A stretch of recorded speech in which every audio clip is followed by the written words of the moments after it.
어떤 디자인이나 인간 중심적인 어떤 조경을 환경 중심적인 조경으로 이렇게 전이시킨 사람이라고 보시면 되겠습니다. 그래서 환경을 중시했다라는 거 알아두시고, 그래서 조경의 분야를 생태학적 사고와 이제 이론으로서 이렇게 이제 접목시켰다. 그래서 메카그의 학문을 인간 생태학 또는 인문 생태학이라고 합니다. 그래서 인간과 생태학이 접목이 되었다라는 거죠.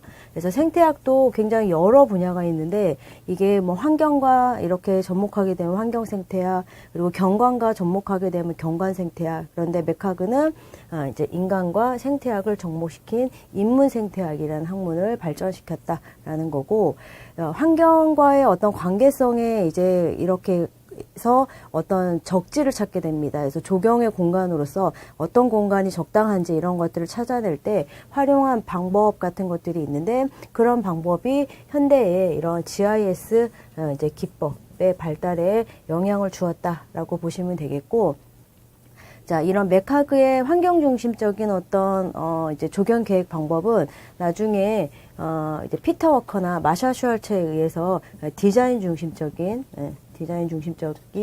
또는 미적인 이런 조경으로 연계가 된다라고 보시면 되겠습니다. 자, 그리고 아슬라라고 되어 있는데 이거는 미국 조경가 협회입니다. 그래서 미국 조경가 협회에서는 토지를 계획, 설계, 관리하는 예술이다라고 했고, 자, 그런데 이제 중요한 거는 항상 자연과 또는 환경과의 관계를 굉장히 중시해야 되겠죠, 조경은. 그래서 무작정 환경을 훼손을 하면 안 되겠죠. 그래서 어느 정도의 어떤 보존과 관리를 고려하면서 문화적, 과학적 지식을 활용해야 된다. 그래서 자연적인 거와 인공적인 요소가 이제 동시에 이렇게 구성이 된다라는 것들. 그래서 인간에게 쾌적하고 유용한 공간을 조성해 주는 게 조경의 어떤 정의이자 개념이라고 보시면 되겠습니다.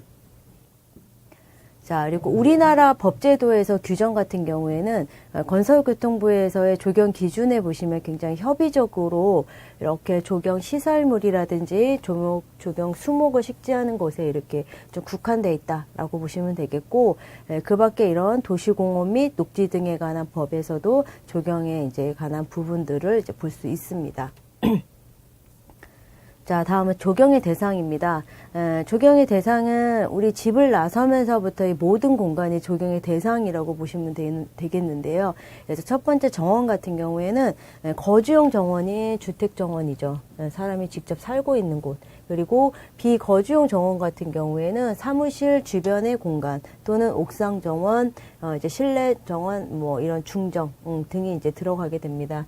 그래서 옥상 정원이나 뭐 사무실 주변의 정원 같은 경우에는 비거주용 정원이죠. 비거주용 정원은 건축법에 의해서 규제를 받습니다. 그래서 자, 이런 부분들이 이제 정원에 속하는 부분이고, 자, 도시 안의 공원을 도시공원이라고 합니다. 그래서 사람이 살고 있는 많이 밀집해 살고 있는 곳을 도시라고 하죠. 그러니까 도시 안에 공원을 도시공원, 그리고 여기에는 녹지도 포함이 되어 있고요. 그리고 도시가 아닌 지역의 공원을 자연지역이라고 보시면 되겠습니다. 그래서 이거는 이렇게 이제 두 개로 이렇게 구분해서 보시면 좀 더 이해가 쉽겠습니다. 그래서 첫 번째 도시공원 같은 경우에는 분류가 생활공공원, 우리가 우리 집 주변에 이제 나가면서 만날 수 있는 공원이 이런 짜투리 공간을 이용한 소공원, 그리고 어린이를 위한 어린이공원, 그리고 근린 거주자를 위한 근린공원이 있습니다. 그래서 이런 공원을 이제 생활권 공원이라고 하고, 그리고 이제 주제형 공원이라는 게 있습니다. 주제형은 하나의 테마를 가진 거죠. 그 테마가 체육, 그리고 묘지, 역사, 문화공원, 수변공원, 그리고 도시농업공원이 있다라고 보시면 되겠고, 그 밖에 이런 이제 녹지 같은 경우에는 완충녹지, 예. 자, 그리고 경관녹지, 그리고 연결녹지 등이 이제 있다라는 것들 보시면 되겠습니다. 자, 자연공원은 도시가 아닌 지역에 있는 이제 공원이라고 했죠. 그래서 이거는 자연성이라든지 이런 것들이 매우 중시되는 공원입니다. 그래서 대표적인 예가 이런 국립공원, 도립공원, 군립공원, 그리고 이런 지질공원, 제주도 등의 이제 독도나 뭐 울릉도 이런 지역들이 지질공원으로 이제 지정이 되었고요. 자, 그 밖에 이런 사찰 공간 또는 천연 기념물 보호구역 등은 자연공원에 준한다. 라는 것들 이제 보시면 되겠습니다. 자, 그리고 네 번째 보시면 관광 및 레크레이션 시설에 있어서는 육상 시설 같은 경우에는 야영장, 경마장, 골프장, 스키장, 유원지 등이 있고, 수상 시설은 해수욕장, 마리나 시설, 그리고 수상 스키장. 그래서 마리나 시설 같은 경우에는 해양성 유흥지를 말합니다. 그래서 해양성 유흥지를 말하고, 요트나 보트 등을 탈 수 있는 이제 이런 곳이 있는 곳을 이제 마리나 시설이라고 한다라는 것들 알아두시면 되겠습니다. 자, 그리고 다섯 번째 보시면 이제 시설 조경이라고 해서 공업단지 주변이나 캠퍼스, 주택단지 등의 시설 조경에 이제 포함되는 부분입니다. 자, 그리고 타 분야와의 관계입니다. 자, 조경이라는 거는 이렇게 독립된 학문이 아니다라는 거죠. 그래서 아까 우리가 조경의 대상을 이제 보셨듯이 건물 주변에 조경 공간을 이렇게 만들 때는 계획하거나 설계할 때는 건축과 관련이 된다라는 거. 그리고 지표를 중심으로 해서 이렇게 이제 바닥공사나 이런 공사에 있어서는 또 공학적 측면이 강조되는 측면은 이제 토목공사와 관련이 있다라는 거. 자, 그리고 조경이 대부분은 이제 도시 안에 어떤 공원과 관련이 좀 많죠. 그래서 도시계획과 또 밀접한 관련이 있습니다. 그래서 도시계획, 도시설계와 관련이 있다라는 거.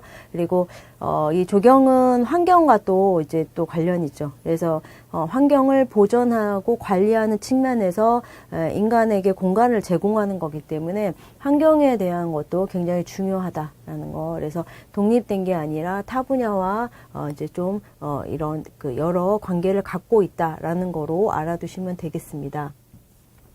자, 그리고 네 번째 보시면 조경가의 역할 및 필요한 요소입니다. 그래서 이건 라우리가 이렇게 조경가의 역할을 이렇게 단계적으로 구분했고 필요한 요소 등을 이렇게 제시를 했습니다. 그래서 조경가의 역할 첫 번째는 조경, 계획 및 평가입니다. 그래서 우리가 지금은 그냥 뭐 조경이라고 하면 뭐 흔히 생각하기로는 뭐 나무를 심거나 또는 포장을 하거나 이게 이제 조경이라고 보는데 이 조경가라는 거는 좀 더 광범위한 범위, 그러니까 계획 단계에서부터 들어간다라고 보시면 되겠습니다. 그래서 이 계획에 있어서는 여기가 조경의 공간으로 적당한지, 그러니까 예를 들어서 대상지가 있는데 이 부분을 전체적으로 다 공간으로 쓸 건지 아니면 대상지를 조사를 했더니 이 정도는 자연성이 굉장히 이제 빼어난 공간이다. 그럼 이 공간은 보존을 하고 그리고 우리가 나머지 공간을 가지고 이제 계획을 하거나 그러겠죠. 그래서 이렇게 보존할 공간이라든지 이런 것들을 구분하는 것들은 조경가가 이렇게 뭐 주관적으로 하는 게 아니라 객관적으로 해야 되겠죠. 그래서 생태학이나 자연과학을 기초해야 된다라는 거. 그때 이제 토지를 평가를 하고 용도나 이런 것들을 판단하는 사람이 또 조경가입니다. 그래서 적합도나 능력을 판단한다라는 것들 알아두시면 되겠습니다. 그래서 이런 계획의 대상지가 나오게 되면은 용도에 따라서 그에 맞는 이제 공간을 이제 조성을 해줘야 되겠죠. 그래서 그게 두 번째 단지 계획입니다. 그래서 단지 계획에 있어서는 대지 분석과 종합 이용자의 분석을 해야 된다라는 거.